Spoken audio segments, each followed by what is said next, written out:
زمارونو د ګردو مریضان او د کینسر مریضان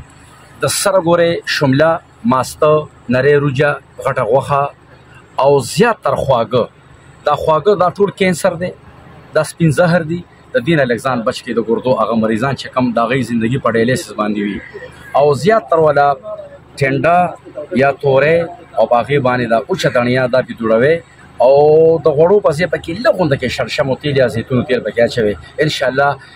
کرشنګ د ګردو د کډني د هغې چې کوم فنکشن دی هغه دوباره الله تعالی هغه صحت یابه کړي الله تعالی ټولو مریضانو ته صحت زمارونو د ګردو مریضان او د کینسر مریضان د سره ګورې شمله ماسته نری روجه غټه غوښه او زیات تر خواږه دا خواږه دا ټول کینسر دی دا سپین زهر دی د دې نه لږ ځان بچ کړئ د ګردو هغه مریضان چې کم د هغوی زندګي په ډایلیسس باندې وي او زیات تر والا ټنډه یا تورې او په هغې باندې دا اوچه دڼیا دا پې دوړوئ او د غوړو په ځای پکې لږ غونده کې شړشم او تیل یا زیتونو تیل پکې اچوئ انشاءالله کرشنګ د ګردو د کډني د هغې چې کوم فنکشن دی هغه دوباره الله تعالی هغه صحت یابه کړي الله تعالی ټولو مریضانو ته